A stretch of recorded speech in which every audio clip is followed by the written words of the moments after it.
Welcome to Hindu Infopedia, your platform for facts over fiction, history over headlines, and truth without apology. In our previous blog, we explored Sharia law as a scriptural and legal doctrine. Now we take the next step, from doctrine to daily life. What happens when Sharia values shape community behavior, even without formal enforcement? Yogi Adityanath asked, "A Muslim family is safest among 100 Hindus. But can 50 Hindus be safe among 100 Muslims?" Many called it divisive. But what if it's simply a reflection of lived realities?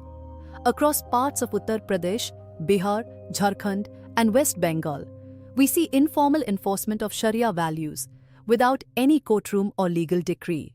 In Jharkhand's Jamtara and Karmatan, schools changed their holiday to Friday to accommodate Muslim-majority students. In Bihar's Seemanchal belt, 500-plus government schools adopted the same shift, until reversed by pressure. But it goes beyond school calendars. Markets shut on Friday, not Sunday. Temple bells go silent to avoid provocation. Hindu girls face pressure to wear burqas. Interfaith friendships are discouraged and demonized. This isn't legal Sharia, it's social Sharia, enforced through peer pressure, clerics, and fear. Secularism retreats, informal theocracy enters. Let's take a closer look at 3 regions in India. Kairana, Uttar Pradesh, where hundreds of families have reportedly migrated amid threats and rising insecurity. Malda, West Bengal, where public festivals have seen disruptions and places of worship have faced challenges. Mewat, across Haryana and Rajasthan, where local customs clash and enforcement struggles to maintain community harmony. What connects these situations? As demographic patterns evolve, some areas experience growing tensions around public expressions of culture and tradition. Community spaces, religious festivals, and even small businesses begin to adjust, sometimes under pressure rather than choice. What looks like silence may, in fact, be fear. Now, consider a historical contrast. Babipur, Haryana, in the 1960s, a village with one Muslim family among 100 Hindu households. Children played together, attended each other's gatherings, and moved freely between homes and places of worship. There was no pressure to conform to religious practices, only shared respect and open interaction. That environment wasn't enforced by policy, it came from confidence in one's identity and a shared civilizational ethos. Diversity thrived without dilution. So what changed? In some areas, ideological rigidity has replaced mutual respect. When any belief system, religious or otherwise, becomes the only lens through which public life is judged, pluralism struggles to survive. Yes, some blame poverty or unemployment, but those challenges exist across the country. So why do tensions emerge more intensely in certain regions? Because ideas matter. When community norms are shaped by exclusionary ideologies, whether through coercion or fear, then coexistence erodes. For a healthy democracy, preserving both diversity and confidence in cultural identity is vital. True harmony doesn't come from forced silence, it comes from mutual respect. As demographic dynamics shift in certain regions, religious leaders increasingly influence decisions on land, marriage, and community voting. Local institutions sometimes defer to religious authority over civic law, and law enforcement hesitates, fearing community tensions. The result? A dual system of governance, one based on the constitution, another on ideology. This isn't diversity, it's coercion.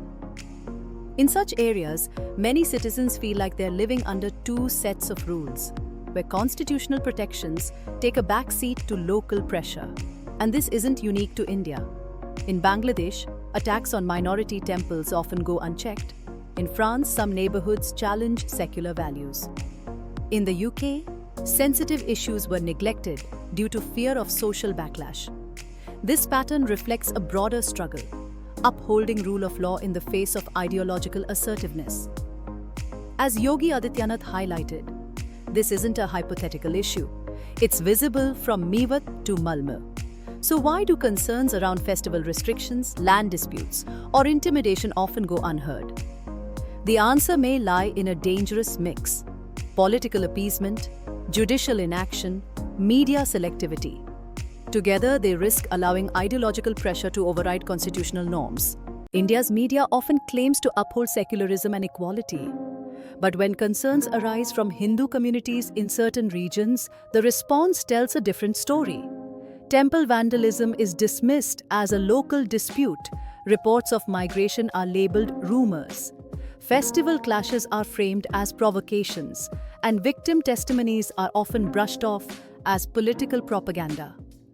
From Sandeshkhali to Malda, Kairana to Mewat, concerns raised by Hindu residents are frequently downplayed or left unverified, while similar concerns from other communities are covered extensively. Meanwhile, attacks on temples receive limited coverage, threats from clerics rarely face public scrutiny, and calls for community boycotts or religious enforcement are treated as internal matters. This pattern of silence isn't neutral. It suggests complicity in marginalizing certain voices. Now consider the judiciary, renowned for proactive rulings on speech, the environment, and social rights. But when it comes to issues like unauthorized religious structures, demolitions of temples, land encroachments on heritage properties, or festival-related violence, the response is often delay or silence. Examples: in West Bengal, action on Ram Navami clashes was slow. In Haryana's No, legal responses against certain groups moved faster than action on rioters. Encroachments on temple lands in Mewat remain unresolved. Meanwhile, ideologically driven calls for parallel governance often face no legal scrutiny. The question remains, where is constitutional supremacy when it's most needed? So far, we've explored how ideological rigidity and selective governance can fracture public life, shaping everything from law enforcement to media narratives. We've seen how temple attacks, festival restrictions, and land encroachments are often ignored, dismissed, or politicized. These aren't isolated events. They reflect a deeper systemic problem. When institutions bend to ideology, citizens lose faith in equality. But this is only one half of the story. To understand the way forward, we must ask, what can be done? Where does reform begin? And how do we reclaim constitutional balance without creating new divides? If you've found this valuable, don't forget to like this video and subscribe to our channel for the next part. Hindu Infopedia welcomes you back to part 2 of this series. In the first half, we uncovered the silent shifts reshaping civic life, from policing and judiciary to political silence and media bias. Now, in part 2, we turn to solutions, bold, practical, and rooted in constitutional integrity. We'll explore how India can foster true pluralism, not through appeasement, but through clarity, courage, and civilizational confidence. This is where resistance becomes renewal. Let's begin. Let us return to the twin villages of Babipur Girdharpur, where one Muslim family lived peacefully among over 80 Hindu families. There were no watchdog groups, no appeasement politics, just mutual respect. No bans on temple loudspeakers, no threats during festivals, no migration driven by fear. Why?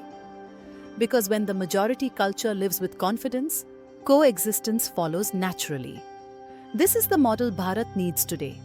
Not fear-induced silence in one region and ideological dominance in another.